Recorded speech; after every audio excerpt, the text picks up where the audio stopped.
Donc bonjour à tous, bienvenue. Donc une vidéo spéciale sur la crise viticole, le drame, l'enterrement de première classe de la viticulture qui démarre à vitesse grand V, qui démarre surtout du sud, je dirais, de la France. Et donc Didier, tu es présent, Didier Gadéa, secrétaire national du MODEF, syndicat de mouvement de défense des exploitations familiaux. Je te donne la parole, t'es viticulteur. Et je pense que on a rarement connu une situation aussi grave en viticulture et à une vitesse du tonnerre. Ça prend tous les territoires. Oui, bonsoir. Donc effectivement, comme tu le dis, c'est une crise qui est assez forte, puissante, qui, à la différence de ce qu'on a pu connaître dans le passé, Oui. moi je suis donc en région Languedoc-Roussillon, qui est la région la plus viticole au monde, dans le département de l'Hérault, qui est le second département le plus viticole de France. Donc des crises viticoles, comme je l'ai déjà expliqué plusieurs fois, Oui. j'en ai connu, mais elles concernaient principalement ma région. Là, cette fois-ci, elle s'étend sur pratiquement l'ensemble des régions viticoles de France.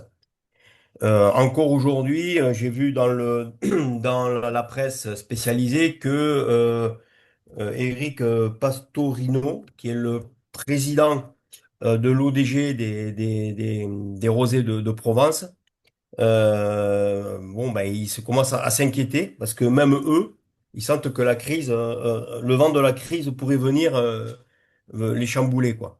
Donc voilà, même en Champagne, ça commence à grincer. Voilà. Et principalement, effectivement, les régions du Sud, on peut parler de la région Grand Ouest, Sud-Ouest, et la région, bien sûr, Languedoc-Roussillon. Alors, Occitanie même maintenant. Avec une information qui m'est tombée il y a une quinzaine de jours, c'est que pour la région Aquitaine, ils sont en train de préparer la liquidation de 80% des caves coopératives. C'est 80%. 80%, ouais, Donc il serait va y avoir donc... des restructurations, il va y avoir quoi? Oui, tout à fait. C'est-à-dire que suite aux arrachages et ou suite au fait que il n'y a plus de prix de vin suffisant, ils sont obligés enfin, ils sont obligés. On les pousse à mutualiser en pensant que comme ça, ils vont pouvoir tenir encore un peu de temps. Mais lorsque tu en es à perdre 80% de tes caves coopératives, c'est-à-dire qu'il en resterait sur 25, il en resterait 6, d'après ce que j'ai pu lire dans la presse. Et alors, moi, ce qui me chagrine un peu, c'est que ça serait donc organisé avec la préfecture régionale. Bon. Ah bon? Bah, apparemment, oui, ça se ferait en préfecture, ils se réunissent en préfecture. Bon, d'après ce que À j'ai toi lu, qui es hein. représentant syndical, région, département, national, t'es pas convié à ces réunions-là? Non, là, c'est uniquement les présidents des caves coopératives Ah concernés. oui, d'accord. Oui, mais ils vont consulter la profession après.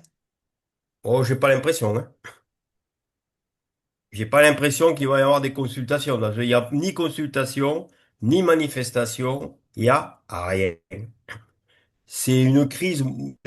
Depuis le début, je dis que c'est une crise qui est aussi forte que celle qu'on a connue en 107. En tout cas, elle est pour moi beaucoup plus forte que ce qu'on a pu connaître dans les années 60 et 70.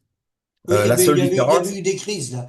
Dans les années ah oui. 60-70, il y avait eu des manifestations violentes, très violentes de viticulteurs, mais c'est pas comparable avec ce qu'on a là. Alors, il y avait effectivement, c'était très violent, mais c'était aussi violent en face, hein, l'État qui a organisé les choses pour que ça finisse par un bain de sang, hein, Oui, c'est ça. en 76 à Moronon-les-Corbières. Voilà. Mais si tu veux, la crise était importante, mais comment expliquer ça? Il- Politiquement, les viticulteurs pesaient lourd encore.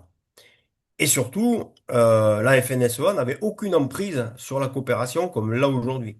À l'époque, oui. Donc en fait, la FNSEA fait son travail d'amener les moutons à l'abattoir. Oui. C'est ça. Et là, on s'en aperçoit, je veux dire, c'est flagrant, quoi. Il n'y a aucune réaction. Il y a 20 ans de ça, mais ça aurait explosé ici. Il y Ah aurait oui. eu. Mais là, Et rien. tu as le numéro 2 ou le numéro 3. Tu as le vice-président de la FNSEA qui est chez toi, Hmm. représentant de la filière viticole, qui s'appelle Ouais. Monsieur. C'est Jérôme Despé, ouais. C'est le numéro Jérôme Despé. qui a eu des soucis l'an dernièrement, puisqu'il a été un peu secoué lors d'un conseil spécialisé de la vigne et du vin à France-Agrimaire, dont il est le président.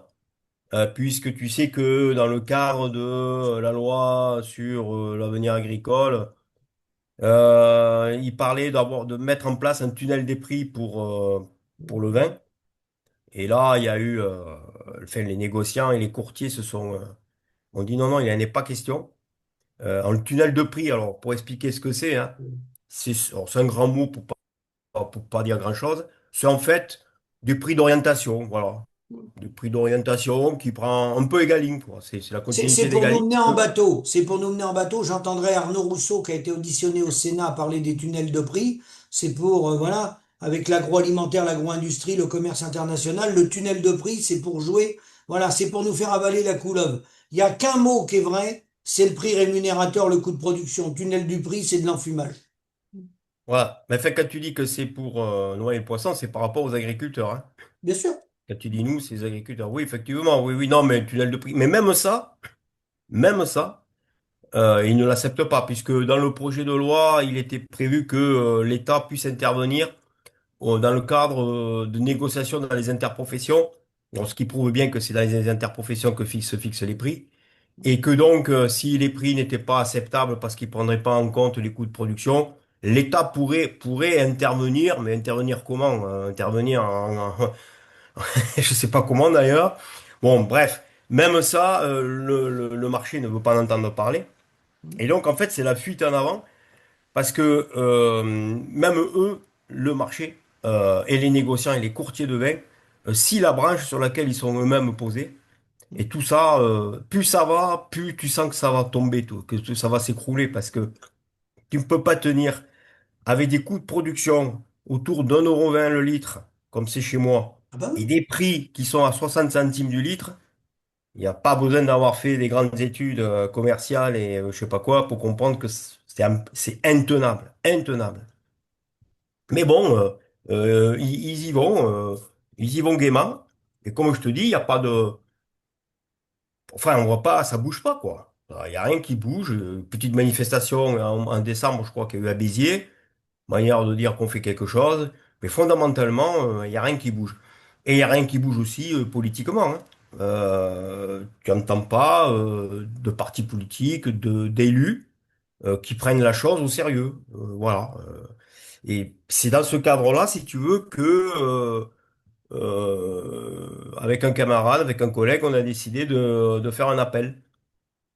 Un appel que je t'ai envoyé. Oui. Un appel voilà, pour sauver la viticulture.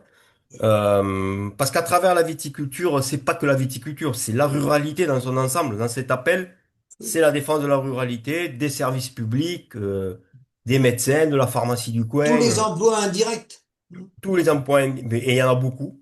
La viticulture est un gros Oui. fournisseur d'emplois, énorme emploi, parce qu'il y a du machinisme, certes, mais pas autant que... Enfin, la mécanisation, elle n'est pas aussi... On va pas aussi loin que, par exemple, dans la céréale. Donc, il y a On beaucoup est de main-d'œuvre. d'accord. Voilà, rien que pour tailler la vigne, les palissés, etc. Bon, bref, passons. Et donc, c'est un appel qui se veut très large. Parce qu'à un moment donné, quand personne ne bouge, ben, tu te dis, ben, il faut y aller, quoi. Il faut y aller, et puis on verra où ça nous mène. Donc, je sais pas si tu le signeras, mais j'espère que oui, et puis que d'autres le signeront, parce que ça vaut le coup quand même de se poser la question où on va. Parce que moi, dans ma région, si tu enlèves la vigne, si t'enlèves les emplois qui tournent autour de la vigne, c'est-à-dire notamment les coopératives, etc., le transport, si tu enlèves les services publics, mais il va rester quoi? Qu'est-ce qui va rester? Ben, rien. Économiquement, rien. Si, on va avoir des grosses métropoles qui vont se composer autour de Montpellier, notamment, qui vont vider le reste d'ailleurs, parce que si Montpellier s'agrandit, ça veut dire que le reste se vide, et des villages dortoirs.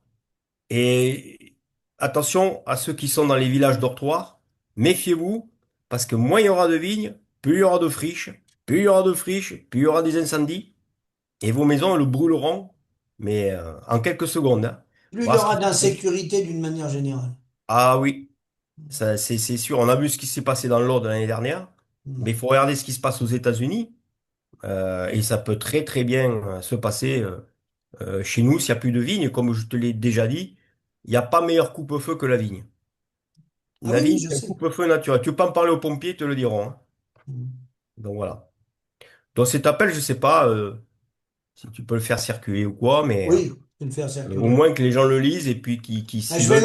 je vais le copier, puis je vais le mettre en lien sous la vidéo. Ouais, ouais. Ah oui? Et comme je te dis, c'est très inquiétant ce qui se passe aussi dans les coopératives parce que, tu vois, là j'écoute, j'entends que beaucoup de viticulteurs, on les pousse à planter des cépages comme du Sauvignon blanc. Parce que comme le rouge fonctionne, bon, le rouge est en crise, on se dit, le rosé ça commence, on dit on va se faire du blanc, on va faire du blanc. Alors tout le monde va faire du blanc, bon, très bien. Et on va planter du Sauvignon. Bon, ok. Sauf que, à l'heure actuelle, tu as un pays qui s'appelle l'Australie, que les vignerons connaissent très bien, surtout les vignerons de chez moi, qui était le pays qui nous a mis dans une merde noire dans les années 2000-2010, parce qu'ils ont envahi le marché du rouge. Parce que eux, là-bas, ils avaient planté des merlots, des cabernets, des syrahs. Et il faut savoir qu'eux, ils sont subventionnés. Alors, c'est pas des coopératives, hein, c'est des entreprises privées, capitalistes et tout, des wineries. Et ils avaient touché, si tu veux, des subventions. Bon, ils ont importé ces vins. Oui. Ça nous a mis dans, bon, voilà, panade. Aujourd'hui, que le vin rouge est en crise, l'Australie est en train d'arracher tout son vignoble rouge. Et qu'est-ce qu'ils plantent? Du Sauvignon blanc. Ce qui veut dire que tous les viticulteurs qui sont à l'heure actuelle en train de planter du Sauvignon vont se retrouver en pleine gueule le Sauvignon qui va être importé d'Australie. C'est n'importe quoi. Donc voilà la gestion Comme, menée par des mecs de la FNSEA. comme Parce on que a, comme on pour la avait FNSEA, fait, il faut servir le marché. comme on avait fait avec le mouton dans les années 80. Et la Nouvelle-Zélande. Bah oui. Ah oui, ouais, ouais. Donc, alors qu'il y a d'autres choses à planter, il y a des cépages plus Ah intéressants oui, pour le on peut Sauvignon. replanter des cépages résistants Tout à pour fait. répondre justement à la problématique phyto. On peut répondre avec les nouveaux cépages. On a des produits de qualité, il faut rémunérer les paysans, c'est tout. Voilà. Et en rémunérant les paysans, on garde les emplois sur les territoires. Tant qu'ils n'auront pas compris qu'ils vont vider le pays, en important, ils vont vider le pays, ben voilà, c'est tout. C'est pour ça que je te dis que tous ces gens qui s'arc-boutent contre simplement une idée de tunnel de prix, qui est, on est d'accord, c'est pas grand-chose, mais qui Non. s'arc-boutent là-dessus, eh ben, ils sont sur la branche, là, comme des oiseaux, et ils sont en train de scier la branche. Et quand ça va casser, eh ben, tout le monde va dégringoler. Parce que moi, je pense que ça va finir comme ça, hein. Il y en a beaucoup qui pensent, de viticulteurs, des gros viticulteurs, je dirais pas les noms, voilà, très près de moi, qui disent en off, oh non, mais quand on aura fait le ménage, nous, on pourra rester. Ça, c'est ce qui se fait depuis des années. Sauf que là, ça va pas se passer comme ça. Non. Pas du tout. Parce qu'à 60 balles, à 60 centimes le litre, tu pourras pas rester. C'est pas Mais possible. non, c'est pas possible. Voilà encore les bonnes nouvelles. De toute façon, l'idée du marché mondialisé, du prix mondial, en fait, c'est des prix agricoles mondialisés, hein. C'est Tout pour à ça qu'il fait. faut sortir de ça et venir sur des prix de souveraineté nationale. Vous, au MODEP, vous appelez ça le prix rémunérateur, vous Plancher. parlez du coefficient multiplicateur, tout ça. Oui. Tout ça revient au même résultat. S'il n'y a pas un prix, il restera pas de viticulteurs en France. Il restera quelques-uns qui vont détailler, évidemment. Il y aura toujours des niches, mais ça va représenter rien du tout. C'est pas ça qui va tirer l'emploi en France. Alors, qui dit pas d'emploi, qui dit vider les filières, dit pas de cotisants. On a 28 millions 100 000 travailleurs dans la machine économique. Si on garde nos emplois, nos usines, nos vins sur nos territoires, on a des salariés, on a des emplois. Ces emplois, ils cotisent au régime social. Donc, ils répondent à la démographie et aux problèmes de la sécurité sociale. Si on importe, ben on n'a pas d'emploi. Voilà. Et je voudrais répondre aussi à des commentaires que j'ai vus ici et là sur la question du fait que l'arrachage coûterait très cher, puisque l'enveloppe est de 130 millions d'euros. Oui. Faut savoir de quoi on parle, hein. 130 millions d'euros en agriculture, mais c'est que dalle, quoi. Bon, bref. Pour nous, les communs de mortels, oui, 130 millions d'euros, c'est extraordinaire, mais bon, c'est rien. Simplement, Non, c'est pour zéro. que les gens comprennent bien, l'incendie qu'il y a eu dans l'Aude Oui. a coûté à la collectivité plus de 100 millions d'euros. Combien? Plus de 100 millions d'euros. Les Juste, incendies qu'il y a eu dans l'Aude. juste l'incendie là, celui-là. Ben, il n'y en a pas eu qu'un, hein, les incendies dans l'Aude, hein. Donc, faut pas, tu sais, c'est comme dans le médicament, il y a le bénéfice et le risque. Ben là, c'est pareil. Est-ce qu'il vaut mieux pas essayer de garder le maximum de vignes? Alors certes, ça peut coûter un peu d'argent parce que on va les aider. Bon, ok, d'accord. Il y a une OCM20 qui coûte 280 millions d'euros, tu vois. C'est pas énorme, énorme, hein, sur une PAC de 8 milliards. Bon, même on l'a doublerait, on l'a triplerait, tu vois. Moi, c'est ce que je pense, c'est ce qu'il faut faire, hein. Oui. Mais il faut regarder le gain que tu as derrière, quoi. Sur les emplois. Ben oui. Sur les emplois, sur le fait que t'as pas à lutter contre les incendies, que ça te coûte une fortune, etc., etc. C'est pas les chiffres, il faut pas les prendre comme ça, hein. Il faut regarder ça par des prismes différents, quoi. Ouais, puis c'est un patrimoine culturel hein, qu'on perd aussi. Un savoir-faire. Ah oui, ah ben oui, le vin c'est culturel en français. Il a fallu comment dirais-je la période moyenâgeuse pour que la vigne recule en France. Mhm. Mais il y avait de la vigne partout. Et Avant. à part en Normandie, hein, mais il y a de la vigne partout. Pourquoi? Parce que on pouvait pas, si tu veux, transporter trop le vin d'une région à l'autre. Et ce qui se passait souvent dans les villages, ben, tout le monde avait un morceau. Alors souvent c'était les terres les moins fertiles puisqu'on les gardait pour l'élevage ou la céréale. Et dans tous les petits villages, ça va peut-être exister chez toi, il y a toujours un clos des vignes ou Oui, le oui, monde des oui. vignes, etc. Parce que ça date d'il y a très longtemps. Parce que c'était la seule boisson qu'il y avait à l'époque. Et donc oui, c'est très culturel. Puis bon, la religion chrétienne, bon, elle est basée aussi sur... oh, c'est un athée qui te dit ça quand même, hein. Euh, elle était basée là-dessus. Donc oui, le vin, Ah oui, bien sûr. ancré dans les mœurs, ouais. Dans la culture même, dans la culture française. Et puis ça va avec la gastronomie. C'est ça. On peut pas éviter les deux, quoi. Non. Voilà.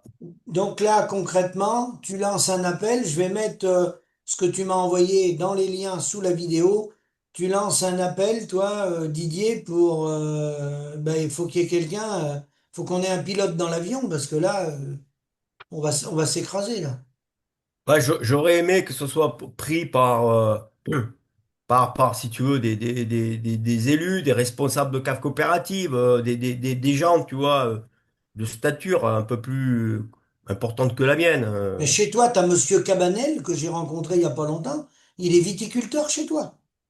Ah oui, il est à 20 km, ouais, 20 Il est sénateur.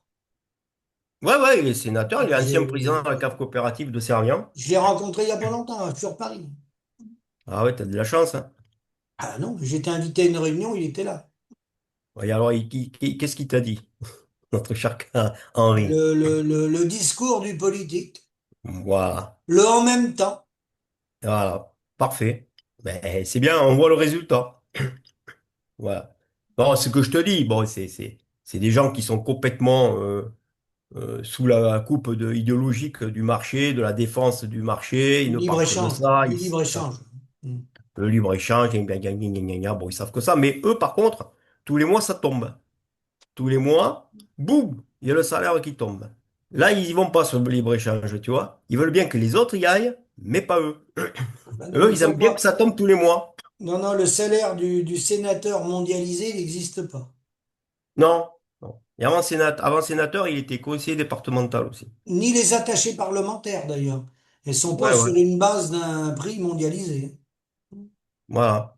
Donc ça marche. Encore moins les frais de déplacement. Bon, Non, enfin, mais voilà, tu vois le truc. on en Bon. rigole parce que on ne sait pas si on doit en rire ou en pleurer, mais là, c'est clair que je sais pas si beaucoup prennent conscience de ce qui nous arrive, mais on va vers un effondrement généralisé de toutes nos filières. Et plus on Oui, va attendre, plus ça sera dur à reconstruire. tout à fait. Moi, je pense que la question viticole, la crise viticole, il faut pas la voir comme une crise vraiment viticole, il faut la voir comme quelque chose de plus large. Déjà, c'est pas, ça va pas toucher que les viticulteurs, ça va toucher l'ensemble des régions concernées, et il y en a beaucoup, comme je t'ai dit au début. Et puis, il y a un autre aspect, je pense que c'est aussi un ballon d'essai. Ils vont voir ce que ça donne. Ils vont liquider le maximum. Ça bouge pas, ben, on va faire pareil avec l'élevage. Je pense que l'élevage suivra derrière, parce qu'il n'y a pas de raison. Il n'y a pas de raison que Lactalis continue à vous acheter du lait Oui, à 400 euros tonne, alors qu'il peut l'acheter à 200 euh, ailleurs, quoi. oui, Tu c'est vois, le même principe, c'est le même principe. voilà. Ou que Bigard continue à vous acheter Oui, la carcasse à 8 balles alors qu'il peut l'avoir à 2 euros et peut-être encore moins. Donc je pense que là, ils font un ballon d'essai. Ils regardent, ils positionnent, ils disent, bon, ok, ça passe. La FNSEA tient bien le truc. Bon, ben, allez hop, on passe au prochain. Je le sens d'ailleurs, comme ça. Mais oui, bon, oui. D'ailleurs, espérons ça que va non. être intéressant parce qu'on va voir à la rentrée, parce que là, on va parler de la rentrée, avec juillet-août. En septembre, les candidats à la présidentielle, il va y avoir plein de candidats, parce qu'il y en a plein qui se sont déclarés. On va voir qui c'est qui propose un plan viticole. On va voir qu'est-ce qu'ils vont proposer les uns les autres. On va voir. Ben, si c'est comme la dernière fois, bon, il y en a qui avaient des programmes, mais. Moi, je pense il y a des besoins de deux choses de la part des candidats ou Oui, candidates oui, pour la prochaine élection présidentielle. Je pense qu'il y a besoin de deux choses. La première, d'une proposition, pas forcément un programme, mais des propositions. Ça peut être un programme, mais pas que. Par exemple, des prix garantis planchers, etc. Bon, bref. Et puis une deuxième chose aussi, moi, je pense que les paysans, les agriculteurs ont besoin qu'on leur parle. oui, Quand il y a des candidats, des candidates qui viennent dans des régions d'élevage, faire des meetings, ou des régions viticoles comme la mienne, oui, qui font des meetings dans des grandes villes, puisque dans les capitales des régionales, ils passent, c'est oui. normal, ils n'ont pas le temps de passer partout, et qui disent pas un seul mot sur l'élevage ou sur la viticulture, je trouve que ça, c'est une erreur. Et Mais non, parce personne ne que le fait. nous, on représente rien, on n'a pas accès ou peu accès aux médias, et les directeurs de campagne, tu sais bien, c'est organisé avant, hein. Déjà, le lieu Ok. où ils vont, c'est organisé. Le lieu n'est pas anodin, hein. S'ils vont chez quelqu'un de la Chambre d'agriculture de la FNSEA, on sait déjà ce qui va ressortir. Donc, le lieu où ils atterrissent n'est pas anodin, la salle où ils réservent, etc. Et après, le discours, bah, il est orienté.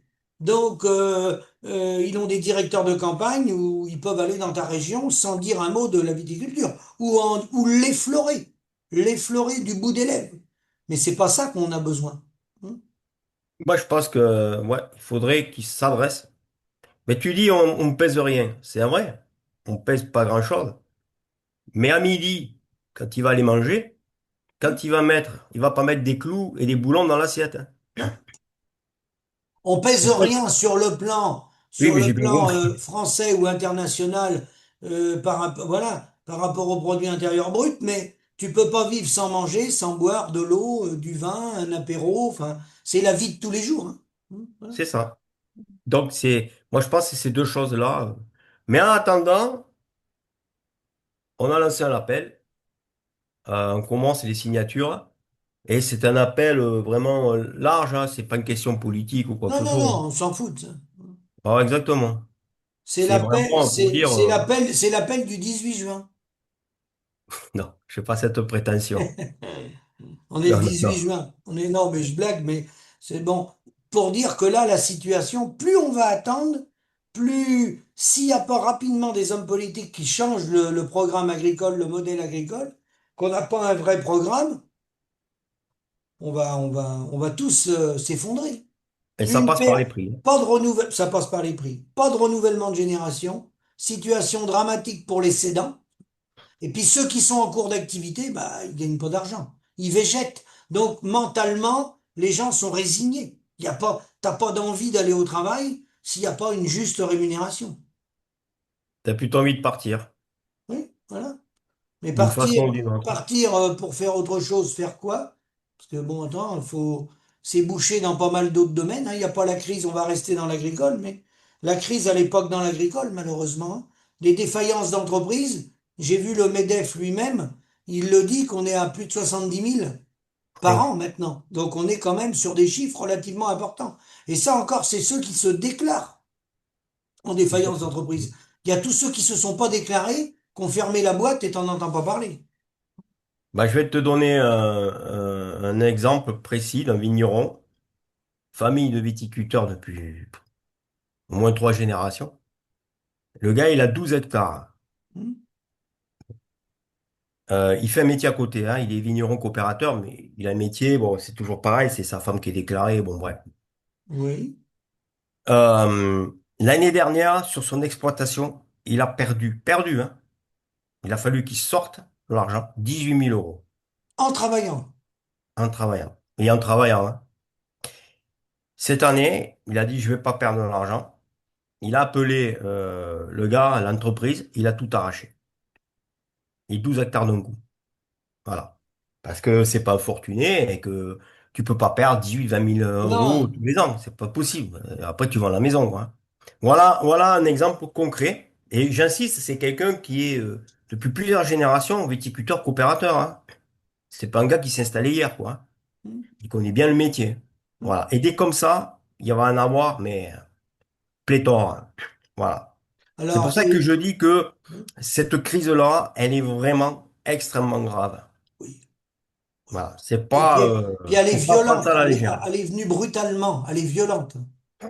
Oui, moi-même qui m'attendais à une crise depuis une dizaine d'années, hein, puisque Oui, depuis la fin des droits de plantation, je m'attendais pas quand même à un truc comme ça, hein. elle est violente. Ouais. Voilà. Donc, Bon, est-ce que tu as autre chose à rajouter sur ce, Didier? Vaut mieux être plus court. C'est vrai que là, on a fait une oui, vidéo pas oui, longue, mais là, on a dit l'essentiel. Tu pourras y oui. revenir. Je partage le texte que tu m'as envoyé, hein. Écoute, ça me fait plaisir. Je me Voilà. sens moins seul. Ben voilà, faut essayer, hein. Bon, j'ai commencé, il y a quelques maires qui ont signé, hein, les maires qui ont signé. J'espère qu'ils proposeront ça aussi à leurs conseils municipaux, parce que un conseil municipal peut prendre un vote et prendre une décision. Il peut dire, nous, on soutient un appel, on soutient la viticulture. C'est ça la République. La République, c'est 36 500 communes, hein. C'est pas les métropoles, la République, hein.